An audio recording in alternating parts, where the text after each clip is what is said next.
আসসালামু আলাইকুম, সবাই কেমন আছেন? আলহামদুলিল্লাহ আমি ভালো আছি। এই তো নিজের সংসারটা গোছগাছ করে রাখলে নিজের কাছে ভালো লাগে। একদম সব কিছু যার যেটা আছে সেটা নিয়ে গুছিয়ে থাকলে মনটা ফ্রেশ থাকে, কাজকর্মেও মন বসে। আসলে মানুষের লাইফে দুঃখ, কষ্ট, হতাশা সবই থাকে। তারপরও এই ক্ষণিকের জীবনে মানুষকে একটু ভালো থাকার চেষ্টা করতে হয়, এই আর কি। তো এর মধ্যে একটা হচ্ছে, আমার ঘরটা যদি একদম গোছানো থাকে আমার কাছে অনেক ভালো লাগে। একদম মন খারাপ, ভালো লাগা, খারাপ লাগা সবই মিলিয়ে আমাদের জীবন। তো এর মাঝে আমাদেরকে দিন পার করতে হয় আল্লাহকে স্মরণ করে, এই আর কি।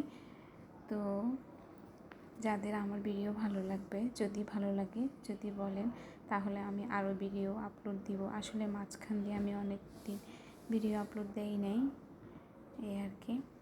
তো এই তো খুবই সিম্পলভাবে আমি আমার ড্রয়িং রুমটা গুছিয়েছি, অত আলিশানি কিছুই নেই, যেটা আমার নিজের পছন্দেরই, এই আর কি। তো এই তো আমার বাসায় গেস্ট আসবে, তাই আমি একটা পুডিং বসিয়েছিলাম আর একটা কিছুটা গাজর হালুয়া তৈরি করেছি। তো নিজের মানুষ আসলে কাছে তখন ইচ্ছে করে সব কিছুই করে খাওয়াতে।